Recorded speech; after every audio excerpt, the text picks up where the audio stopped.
প্রিয় শিক্ষার্থীরা, কেমন আছো? আশা করি ভালো আছো।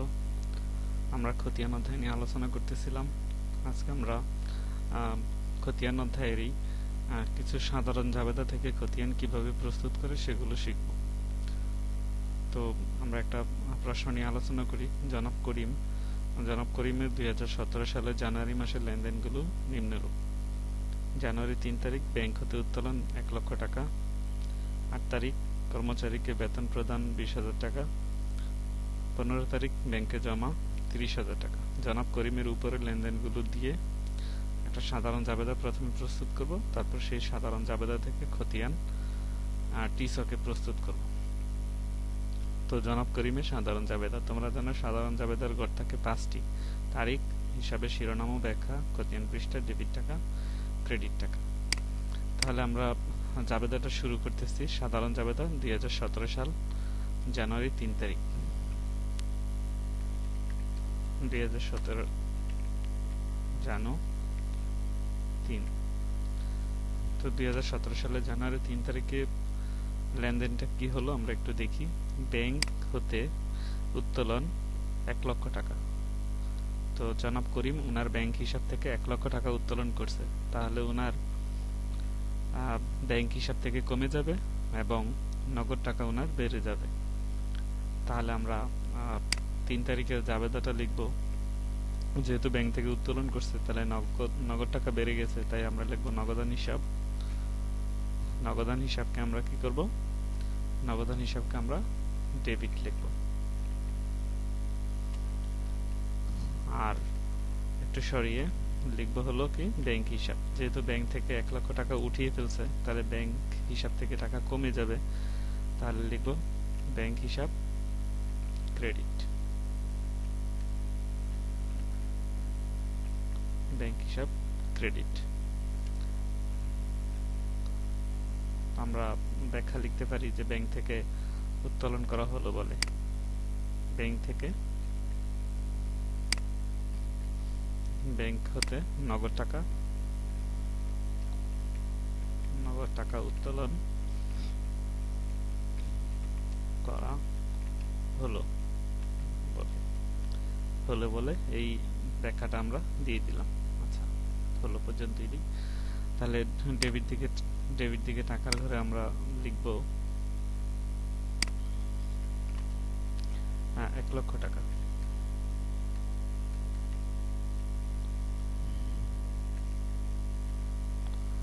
এবং ক্রেডিট দিকে সমপরিমাণ টাকা লিখব। আমাদের প্রথম লেনদেনটা হয়ে গেল যে ব্যাংক হতে উত্তোলন 1 লক্ষ টাকা, এটা জাবেদা দিলাম। নগদান হিসাব ডেবিট, ব্যাংক হিসাব ক্রেডিট। আচ্ছা, এরপরে আমরা জানুয়ারি মাসের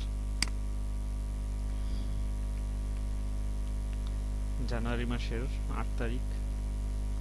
জানুয়ারি মাসের 8 তারিখকে বলছে কর্মচারীকে বেতন প্রদান 20,000 টাকা। জনাব করিম ওনার যে কর্মচারী আছে সেই কর্মচারীদেরকে কি করছে? বেতন প্রদান করছে। তাহলে বেতন হলো একটা খরচ বৃদ্ধি পাইছে। তো খরচ বৃদ্ধি পেলে ডেবিট, তাহলে বেতন হিসাব ডেবিট। এবং এই বেতনগুলো কিভাবে দিয়েছে? নগদ টাকায় দিয়েছে, তাহলে নগদান হিসাব ক্রেডিট। তাহলে আমরা বলবো বেতন হিসাব ডেবিট, বেতন হিসাব ডেবিট, নগদান হিসাব ক্রেডিট, নগদান হিসাব ক্রেডিট। আচ্ছা, টাকা কত? টাকা হলো 20,000।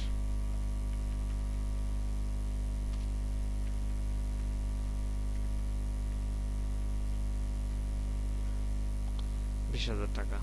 তো এখানে আমরা একটা ব্যাখ্যা লিখব। নগদে বেতন প্রদান, নগদে বেতন প্রদান করা হলো।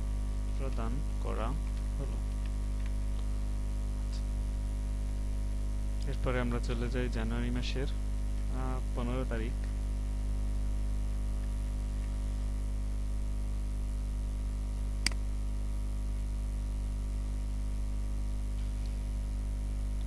জানুয়ারি মাসে 15 তারিখে বলা আছে ব্যাংকে জমা 30,000 টাকা। অর্থাৎ ব্যাংকে জনাব করিমের ব্যাংক হিসাবে 30,000 টাকা জমা দেওয়া হলো। তো ব্যাংকে জমা দিলে ব্যাংক হিসাবে টাকার পরিমাণ বাড়বে, অপরদিকে নগদ টাকা কমবে।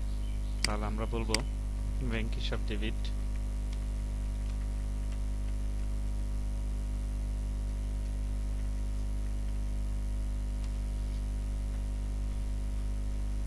নগদান হিসাব ক্রেডিট। ডেবিট ক্রেডিট কিন্তু নির্ণয় তোমাদের অবশ্যই বিগত অধ্যায়গুলোতে শেখানো হয়েছে। ডেবিট ক্রেডিট নির্ণয় কিন্তু মূল, তো এটা যে পারবে সে সকল অঙ্কই পারবে। তো ব্যাংক হিসাবে 30,000 টাকা,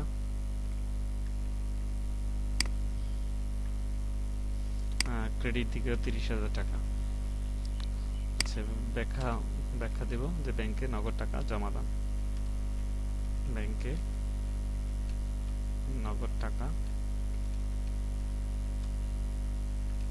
জমা দেওয়া হলো। ব্যাখ্যা খুব সহজ, ব্যাখ্যা ওই প্রশ্নটা লিখে দিলেই হয়ে যায়। প্রশ্নটাকে একটু মডিফাই করে লিখলেও হয়। এই হলো জনাব করিমের সাধারণ জাবেদা, 3 তারিখ, 8 তারিখ এবং 15 তারিখ। এই সাধারণ জাবেদা থেকেই এই যে দেখো সাধারণ জাবেদা হতে খতিয়ান প্রস্তুত করব। এই জাবেদাগুলো দিয়েই খতিয়ান প্রস্তুত করব। তাহলে এখানে খতিয়ান যদি প্রস্তুত করি, কোন কোন হিসাবের খতিয়ান প্রস্তুত করব? নগদান হিসাবের খতিয়ান প্রস্তুত করব, ব্যাংক হিসাবের করব, আর বেতন হিসাবের করব। মূলত এখানে জাবেদা তোমার 3টা জাবেদা হলো, এই 3টা জাবেদার ভিতরে যে হিসাবগুলো, সেই হিসাবগুলো হলো কার কার? নগদান হিসাব, ব্যাংক হিসাব, বেতন হিসাব। এই যে দেখো এখানেও নগদান হিসাব, তাহলে নগদান হিসাব এইখানেও আছে, আবার এইখানেও আছে, তো আমরা একটাই নিব। আবার ব্যাংক হিসাব এইখানেও আছে, এইখানেও আছে, তাহলে আমরা একটা নিব। তাহলে আমরা এখন যে খতিয়ান, এই জাবেদার মাধ্যমে যে খতিয়ানগুলো করতেছি, সেই খতিয়ানগুলো কার কার? সেই খতিয়ানগুলো হলো, আমরা একটু হিসাবের তালিকাটা লিখে নিই যে কোন কোন হিসাবের আমরা খতিয়ান করব।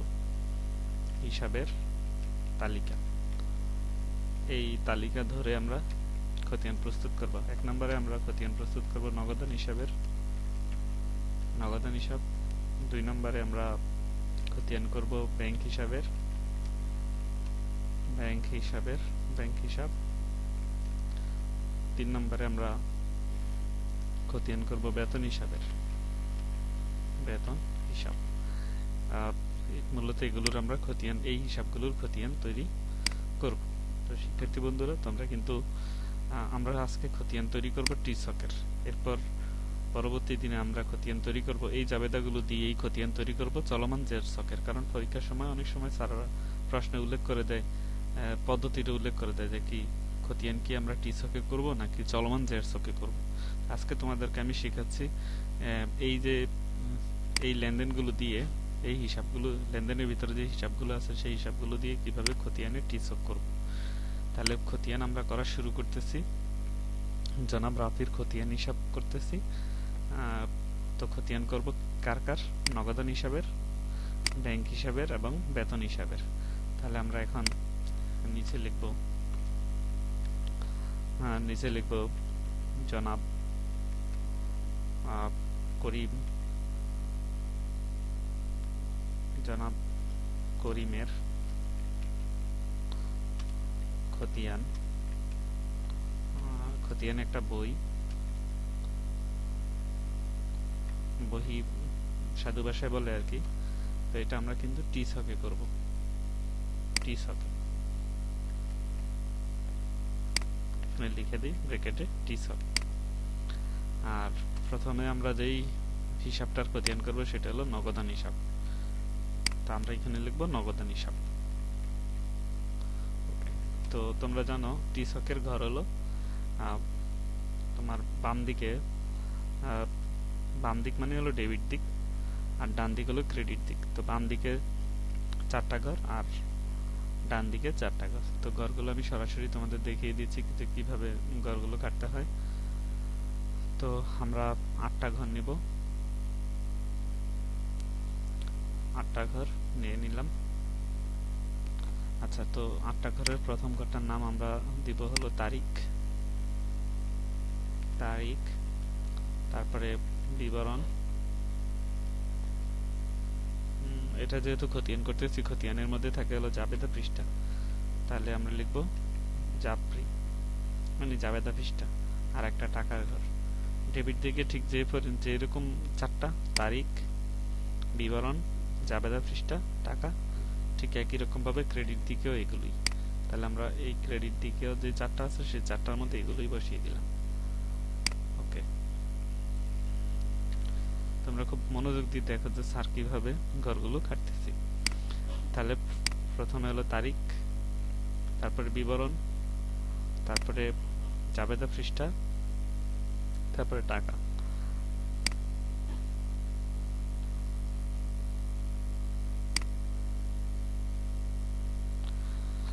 আচ্ছা, তো আমরা কি করব, এই যে লেনদেনগুলো, এই যে জাবেদার ভিতরে যে লেনদেনগুলো দেখতেছ, সেই লেনদেনগুলোর আলোকে আমরা নগদান বইয়ের খতিয়ান তৈরি করব। তো আমরা শুরু করি। আচ্ছা, আগে একটু তারিখগুলো দিয়ে নিই। 2017, এইখানেও 2017। আচ্ছা, শিক্ষার্থী বন্ধুরা খুব ভালোভাবে খেয়াল করো, তোমরা মনোযোগ দিয়ে লক্ষ্য করো। আমরা খতিয়ান করতেছি, এই যে খতিয়ান করতেছি কার, নগদান বইয়ের, নগদান হিসাবের। তো নগদান হিসাব এখানে ডেবিট, নগদান হিসাব কি, ডেবিট। ডেবিট বলতে নগদান হিসাবের এই 1 লক্ষ টাকা ডেবিট দিকে বসবে।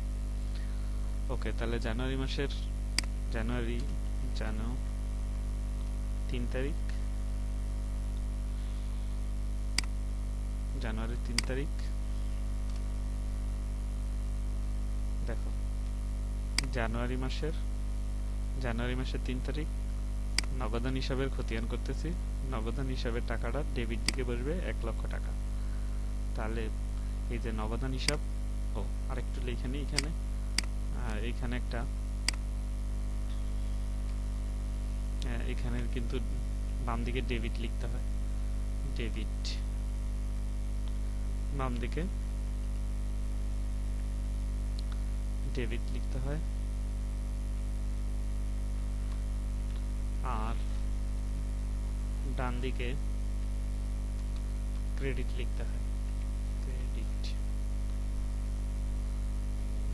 এটা কিন্তু লিখতে হবে তোমাদের, নাহলে সমস্যা হবে, তুমি বুঝতে সমস্যা হবে। তাহলে নগদান হিসাবে টাকা কোন দিকে বসবে, নগদান হিসাবে টাকা ডেবিট দিকে বসবে 1 লক্ষ টাকা। তাহলে আমরা এই যে দেখো নগদান হিসাব, এই নগদান হিসাবের এই যে ডেবিট দিকে জানুয়ারি মাসের 3 তারিখে 1 লক্ষ টাকা বসিয়ে দেব। আচ্ছা, নগদান হিসাবের ডেবিট দিকে 1 লক্ষ টাকা বসানো হলো, কিন্তু হিসাবের যেই বিবরণের ঘরে কার নাম লিখব, বিবরণের ঘরে লিখব এই নগদান হিসাবের সাথে যে জড়িত তার নাম, ব্যাংক হিসাব। মনে থাকবে তোমাদের, ব্যাংক হিসাবের নামটা লিখব। আমরা বিবরণের ঘরে কার নাম লিখব, ব্যাংক হিসাবের নাম লিখব। এটা মনে রাখবে। কিভাবে কি করলাম আবার একটু দেখাই।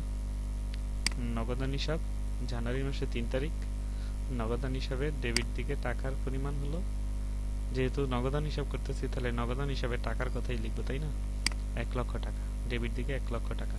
কিন্তু হিসাবের ঘরে কার নাম লিখবো, নগদানের সাথে যে ক্রেডিট হিসাবটা আছে সেই ক্রেডিট হিসাবের নামটা লিখব। আচ্ছা, এরপরে নগদান হিসাবের সাথে জড়িত 8 তারিখের একটা লেনদেন, সেখানে নগদান হিসাব কিন্তু, তাহলে এখন আমরা কি করব, জানুয়ারি 8 তারিখ নিয়ে কথা বলতেছি। নগদান হিসাব খুব ভালোভাবে খেয়াল করব। নগদান হিসাব ক্রেডিট 20,000 টাকা, তাহলে ক্রেডিট দিকে নগদের ঘরে 20,000 টাকা লিখব। জানুয়ারির 8 তারিখ, জানুয়ারির 8 তারিখ, জানো 8,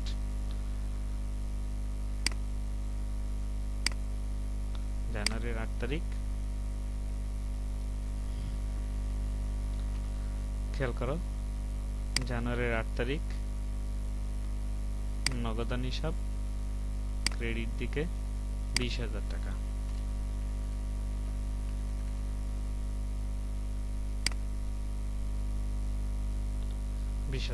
আবার দেখাই, জানুয়ারির 8 তারিখ নগদান হিসাব ক্রেডিট দিকে 20,000 টাকা। খেয়াল করছো? এই যে দেওয়া হলো জানুয়ারির 8 তারিখ নগদান হিসাব ক্রেডিট দিকে 20,000 টাকা। তাহলে এখন বিবরণের ঘরে কি লিখবো? জানুয়ারির 8 তারিখে দেখি নগদানের সাথে কে ছিল? নগদানের সাথে ছিল বেতন হিসাব। তাহলে আমরা এখন লিখবো ওই যে 20,000 টাকা, সেই 20,000 টাকার সামনে এইখানে লিখবো, বিবরণের ঘরে লিখবো বেতন হিসাবের নাম। এরপরে আমরা চলে যাই, এটা হলো জানুয়ারির 15 তারিখ ব্যাংক হিসাব নগদান হিসাব। যেহেতু নগদান হিসাব করতেছি, খেয়াল করি নগদান হিসাব ক্রেডিট দিকে 30,000।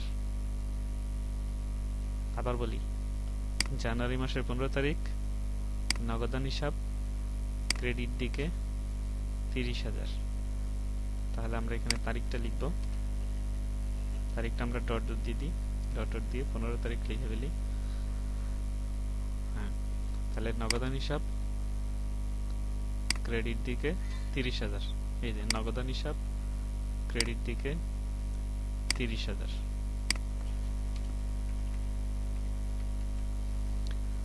ভিতরে বিবরণের ঘরে কি লিখব?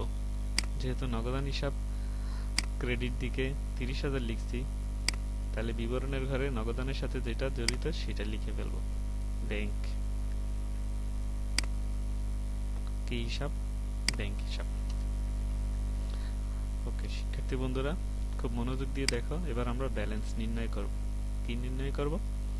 ডেবিট দিক এবং ক্রেডিট দিকের যোগফলটা সমতাকরণ করব, ব্যালেন্সিং করব। ব্যালেন্সিং করতে গিয়ে দেখি যে নগদান হিসাবের ডেবিট দিকে টাকার পরিমাণ হলো 1 লক্ষ টাকা, আর ক্রেডিট দিকে টাকার পরিমাণ 20,000 আর 30,000, 50,000 টাকা।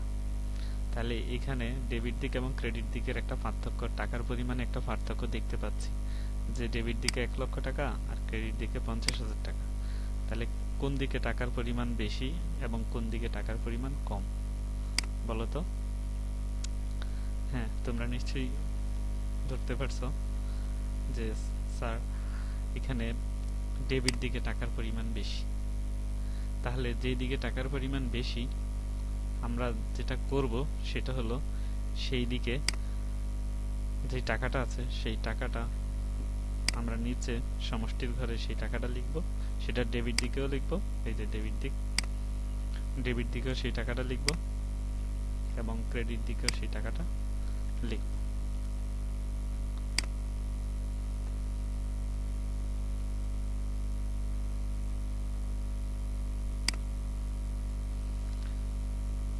এখন আমরা ব্যালেন্সিং করব। আচ্ছা, এবার একটু খেয়াল করো তো, ডেবিট দিকে 1 লক্ষ টাকা রয়েছে, তাই ডেবিট দিকের 1 লক্ষ টাকা ডেবিট দিকেও নিচে মোটের ঘরে বসালাম, ক্রেডিট দিকেও বসালাম। এবার আমরা যে কাজটা করব সেটা হলো এই 1 লক্ষ টাকা থেকে এই 20,000 টাকা এবং এই 30,000 টাকা বাদ দিব, মানে বিয়োগ করব।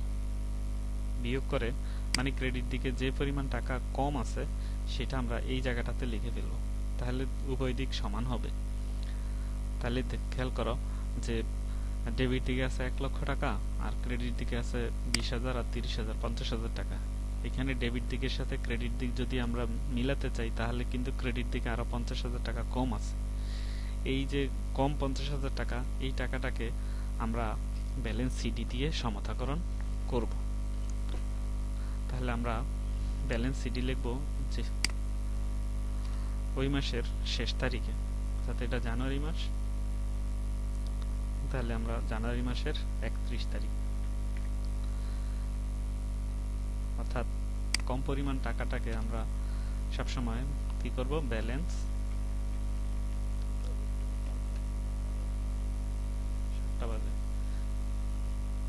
সিডি। তুমি ইংরেজিতে লিখতে পারো সিডি, তো আমরা এটা বাংলায় করেই লিখলাম যে ব্যালেন্স সিডি। ব্যালেন্স সিডি কি? ব্যালেন্স সিডি হলো ক্রেডিট দিকে যে পরিমাণ টাকা কম আছে সেই পরিমাণ টাকা লেখা।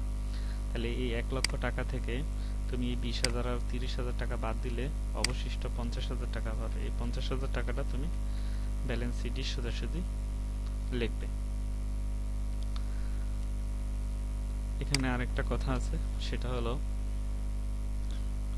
এই যে ব্যালেন্স সিডিটা, এই ব্যালেন্স সিডিটা পরবর্তী মাসে ব্যালেন্স বিডি হয়ে যাবে।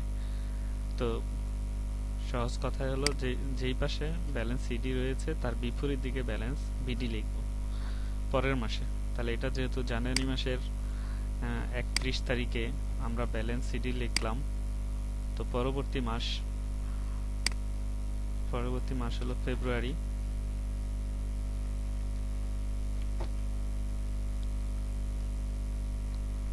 ফেব্রুয়ারি মাসের 1 তারিখে এই ব্যালেন্স সিডিটাকে এইখানে ব্যালেন্স বিডি হিসাবে লিখব, মানে উপর থেকে আনা হলো বিডি। এই টাকাটাই, যে টাকাটা দিয়ে আমরা উভয় দিক সমান করলাম।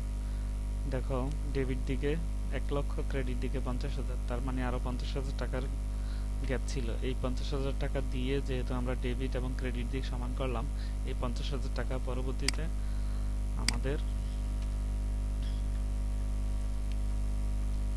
ব্যালেন্স বিডি হিসেবে লিখে ফেলবো। আচ্ছা, এই ঘরগুলো কিন্তু এরকম হয়ে যাবে।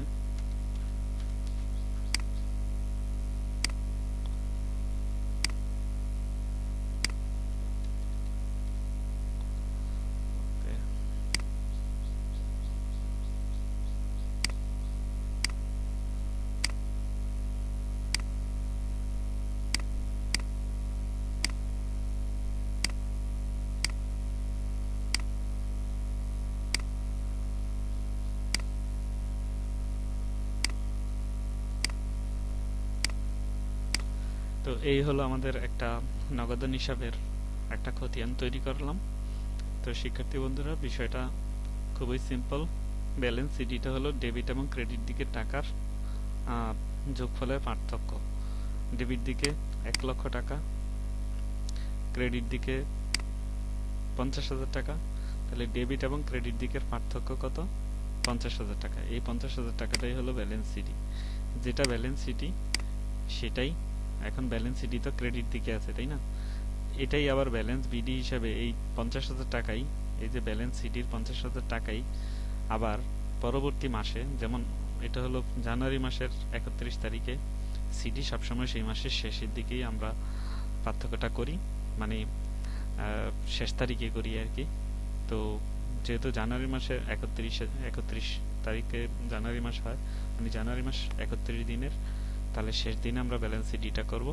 এই ব্যালেন্স সিডিটাই পরবর্তী মাস মানে ফেব্রুয়ারি মাসের 1 তারিখ, অর্থাৎ ব্যালেন্স সিডি যদি ক্রেডিট পাশে থাকে তাহলে ব্যালেন্স বিডি ডেবিট পাশে চলে আসবে। আবার একই কথা, ব্যালেন্স সিডি যদি ডেবিট পাশে থাকে তাহলে এখানে ক্রেডিট পাশে নিয়ে আসতাম। এখন যেহেতু ব্যালেন্স সিডি ক্রেডিট পাশে আছে, হ্যাঁ, এই যে 50,000, তাহলে এই 31 তারিখের জানুয়ারি মাসের 31 তারিখে ব্যালেন্স সিডি ক্রেডিট দিকে আছে, সেই ব্যালেন্স সিডিটাই পরবর্তী মাস ফেব্রুয়ারি মাসের ব্যালেন্স বিডি হয়ে যাবে সেই 50,000 টাকায়। এটা তারা বোঝায় যে তোমার হাতে নগদ উদ্বৃত্ত আছে 50,000। তো সিডিটা আমরা আসলে ব্যালেন্স বিডি হিসেবে উদ্বৃত্ত স্থানান্তরিত হয়েছে, অর্থাৎ বিপরীত পাশে স্থানান্তরিত হয়েছে। বিপরীত পাশ বলতে সিডিটা ক্রেডিট পাশে ছিল, বিডিটা ডেবিট পাশে চলে আসছে। তো এরকম করেই আমরা কিন্তু পরবর্তীতে ব্যাংক হিসাবটাও একই রকম করে তৈরি করব। তো আমরা এখন যেহেতু নগদান হিসাব দেখালাম, এরপরে আমরা ব্যাংক হিসাব দেখাবো।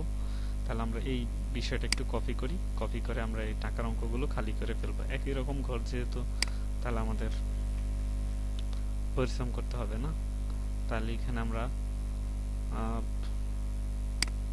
আমরা কি লিখবো? এখানে আমরা লিখবো ডেবিট, মাঝখানে আমরা লিখবো, মাঝখানে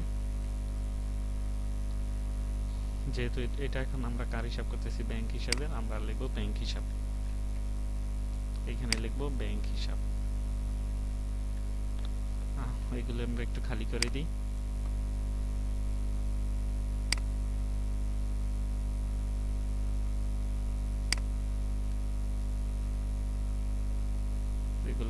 দিই টোটালটাই। আচ্ছা, টাকার ঘরগুলো দরকার নেই আমাদের।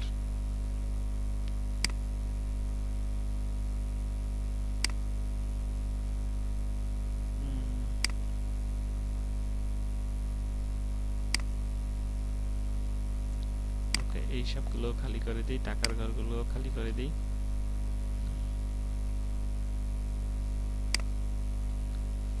আচ্ছা, তো শিক্ষার্থী বন্ধুরা, এখন আমরা শুরু করতেছি ব্যাংক হিসাবের খতিয়ান। কোন হিসাবের খতিয়ান? নগদান হিসাবের খতিয়ান আমরা তোমাদেরকে দেখালাম। এবার আমরা ব্যাংক হিসাবের খতিয়ান দেখাচ্ছি তোমাকে। তো ব্যাংক হিসাবের খতিয়ানটাও জানুয়ারি মাসের 3 তারিখে। তো ভালোভাবে লক্ষ্য করো, ব্যাংক হিসাব ক্রেডিট দিকে 1 লক্ষ টাকা। তাহলে দেখো, ব্যাংক হিসাব ক্রেডিট দিকে জানুয়ারি মাসের 3 তারিখে কয় লক্ষ টাকা? 1 লক্ষ টাকা।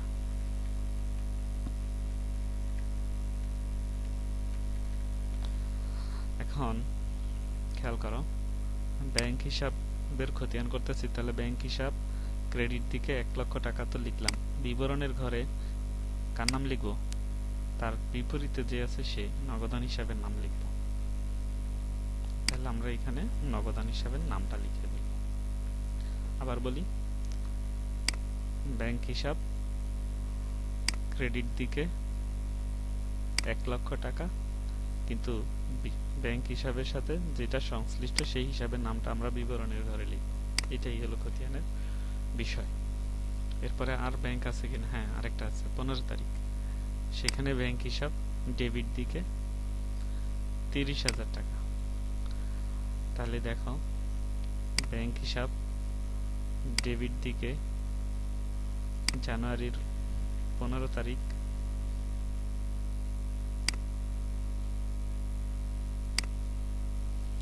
জানুয়ারির 15 তারিখ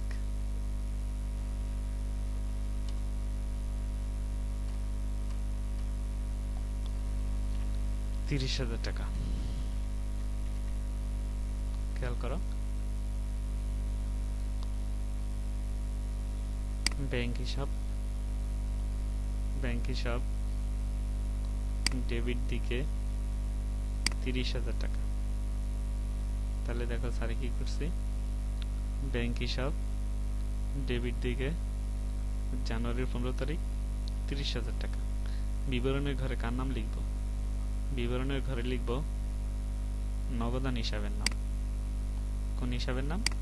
নগদান হিসাবের নাম। এবার আসো আমরা ব্যালেন্স নির্ণয় করি। তা আমরা একটু টাকাটা দেখি যে কোন দিকে টাকার পরিমাণ বেশি। তা আমরা ডেবিট দিকে টাকা দেখতেছি 30,000, ক্রেডিট দিকে টাকা দেখতেছি 1 লক্ষ। যেহেতু ক্রেডিট দিকে টাকার পরিমাণ বেশি, সেহেতু আমরা এই ক্রেডিট দিকে টাকাটা মোটের ঘরে এখানেও লিখব, এখানেও লিখব। এখন তোমরাই বলো যে আমরা আগে এটা একটু ইয়ে করে দিই।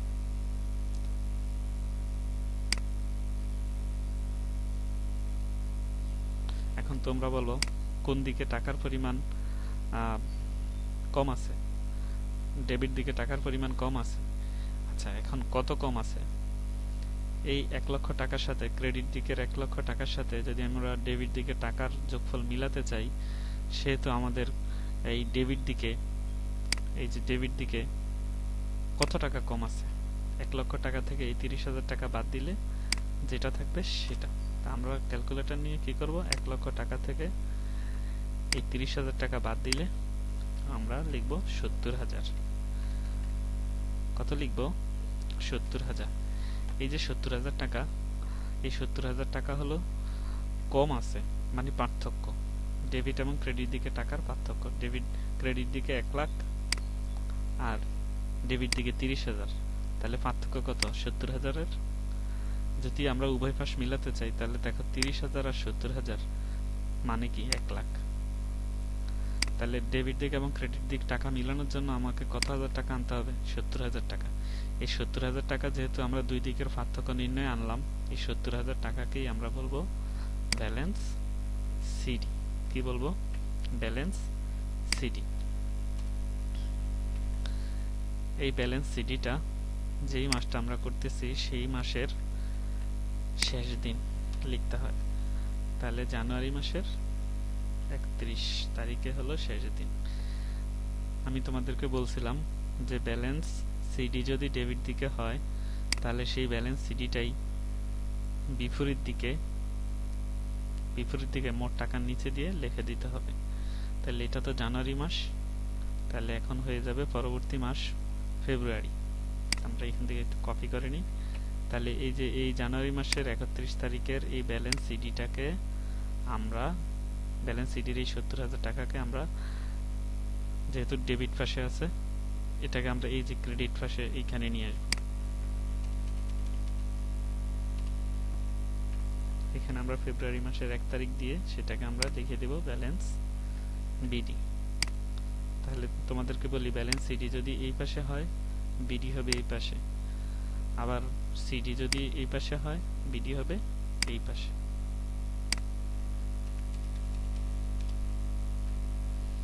এই 70,000 টাকা।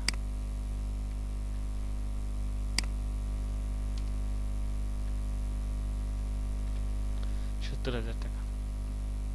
আশা করি তোমরা বুঝতে পেরেছ। এরপরে আমরা যে হিসাবটা নিয়ে করব সেটা হলো বেতন হিসাব নিয়ে খতিয়ান তৈরি করব। কি হিসাব নিয়ে খতিয়ান তৈরি করব? বেতন হিসাব নিয়ে খতিয়ান তৈরি করব। আমরা এখান থেকে একটু কমিয়ে দিই, এই ঘরটাকে একটু উঠিয়ে দিই উপরে,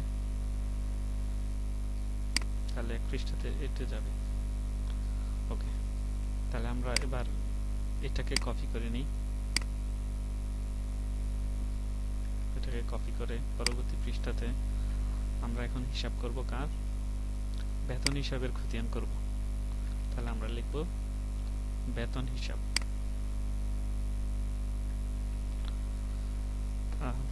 এগুলো একটু খালি করে দিই।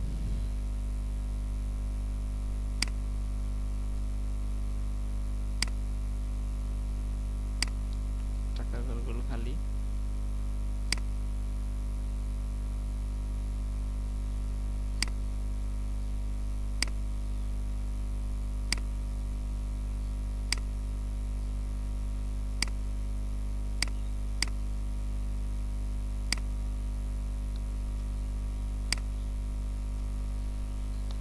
একদম নতুনের মতো হয়ে গেল আবার। এবার আসো আমরা বেতন হিসাবের একটা খতিয়ান করব। তো বেতন হিসাব কয় তারিখের একটু সেটা দেখি। বেতন হিসাব হলো জানুয়ারি মাসের 8 তারিখ। জানুয়ারি মাসের 8 তারিখে খুব মনোযোগ দিয়ে খেয়াল করো, জানুয়ারি মাসের 8 তারিখে বেতন হিসাব ডেবিট দিকে 20,000। আবার বলি, জানুয়ারি মাসের 8 তারিখে বেতন হিসাব ডেবিট দিকে 20,000। তাহলে এই যে দেখো, বেতন হিসাব ডেবিট দিকে 8 তারিখে কত টাকা? 20,000 টাকা। 20,000 টাকা।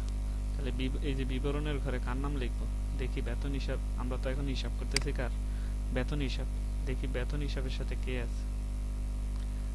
এই যে দেখো, বেতন হিসাবের সাথে বিবরণের ঘরে আছে নগদান হিসাব। তাহলে আমরা নগদান হিসাবের নামটা লিখব। এই ঘরে লিখব নগদান হিসাব। আচ্ছা, এখানে বেতন হিসাবের সাথে কি আর কোনো কিছু আছে? এই সাধারণ চাপেদার ভিতরে নাই। যেহেতু নাই, তাহলে না থাকুক। এখন আমরা দেখতেছি একটু অদ্ভুত জিনিস, সেটা হলো বেতন হিসাবের ডেবিট দিকে 20,000 টাকা রয়েছে। কত হাজার? 20,000। কিন্তু ক্রেডিট দিকে কিন্তু কিছুই নেই। তাহলে এখন ডেবিট দিকে যে 20,000 টাকা, সেটার সাথে যদি ক্রেডিট দিকে টাকার পরিমাণ মিল করতে চাই, তাহলে ক্রেডিট দিকে আমাকে কি করতে হবে? 20,000 টাকা আনতে হবে, যেহেতু ক্রেডিট দিকে কোনো টাকাই নেই। হ্যাঁ, তাহলে যেহেতু ডেবিট দিকে টাকার পরিমাণ বেশি, সেই ডেবিট দিকের 20,000 টাকাটা আমরা এই মোটের ঘরে এখানেও লিখব, এখানেও লিখব। আর যেটা করব সেটা হলো, যেহেতু আমরা ক্রেডিট দিকে টোটালি টাকা নাই, ডেবিট দিকে টাকার সাথে ক্রেডিট দিকে টাকার মিল করতে হবে। সেই মিলটা মানে ক্রেডিট দিকে কি পরিমাণ টাকা কম আছে, তুমি বলবে স্যার ক্রেডিট দিকে তো টোটালি 20,000 টাকাই কম আছে। সেই কম টাকাটাকেই আমরা কি করব, জানুয়ারি মাসের 31 তারিখ দিয়ে ব্যালেন্স সিডি করে দিব। এখানে আমরা লিখব ব্যালেন্স সিডি।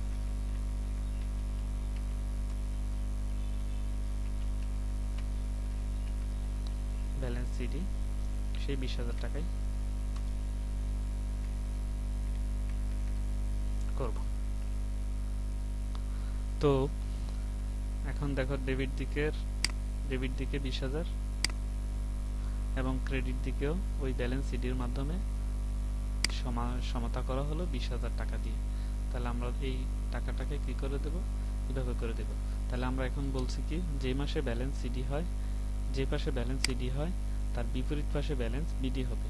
তাহলে জানুয়ারি মাসের 31 তারিখ, এটা এখানে আমরা এটা ফেব্রুয়ারি মাস, ফেব্রুয়ারির 1 তারিখ দিয়ে এই ব্যালেন্স সিডিটাকে, এই যে ব্যালেন্স সিডি, এই ব্যালেন্স সিডিটাকে এইখানে নিয়ে এসে ব্যালেন্স বিডি করে দেব। ব্যালেন্স বিডি কত টাকা, এই 20,000 টাকা। যত টাকা ব্যালেন্স সিডি ঠিক তত টাকাই ব্যালেন্স বিডি। এই হলো শিক্ষার্থীরা, এভাবেই খতিয়ান তৈরি করে জাবেদা থেকে। তো বাড়িতে প্র্যাকটিস করবে, প্র্যাকটিসের কোনো বিকল্প নেই। আজকে আমরা যেটা দেখালাম সেটা হলো টি-সক। টি-সকে ঘর থাকে 8টা, ডেবিট দিকে 1টা 2টা 3টা 4টা, আবার ক্রেডিট দিকেও 1টা 2টা 3টা 4টা 8টা। তাহলে টি-সকে ঘর থাকে কয়টা, 8টা। টি-সকের মূল বিষয়টাই এরকম যে, যে পাশে টাকার অঙ্ক যত পরিমাণ কম হবে সেই টাকাটাকে আমরা ব্যালেন্স সিডি দিয়ে নির্ণয় করব। 20,000 টাকা ক্রেডিট দিকে টোটালি কম ছিল, সেই 20,000 টাকা ক্রেডিট দিকে বসিয়ে দুই দিকের টাকার পরিমাণ সমান করা হলো। আজ যত পরিমাণ টাকা ব্যালেন্স সিডি লেখা হলো সেই পরিমাণ টাকাই আবার ব্যালেন্স বিডি লেখা হলো। তার মানে বোঝা গেল যে বেতন হিসাবের ডেবিট ব্যালেন্স 20,000 টাকা, কারণ বেতন হিসাব তো খরচ, খরচ সবসময় ডেবিট উদ্ধৃত প্রকাশ করবে, তাই না? এই জন্য। তো শিক্ষার্থীরা, আজকে যেই সাধারণ জাবেদা থেকে যে খতিয়ান আমরা তৈরি করলাম, সেই খতিয়ানটা তোমরা নিজেরা একবার বাড়িতে করবে। করতে গিয়েই দেখবা যে তোমরা বুঝতে একটু অসুবিধা হচ্ছে। সেই অসুবিধাটা আবার আমার সাথে আলোচনা করবে, আমরা এটা ব্যাখ্যা করে দিব। আগামীকাল আমরা এই লেনদেনগুলো দিয়েই আজকে তো করলাম খতিয়ানের টি-সক, কালকে করব চলমান জেড-সকে কিভাবে খতিয়ান তৈরি করে। একটু প্র্যাকটিস করতে হবে, practice makes a man perfect, প্র্যাকটিসের কোনো বিকল্প নেই। তো তোমরা ভালো থাকবে আশা করি। তো আজকের মতো এখানে শেষ করছি, আল্লাহ হাফেজ।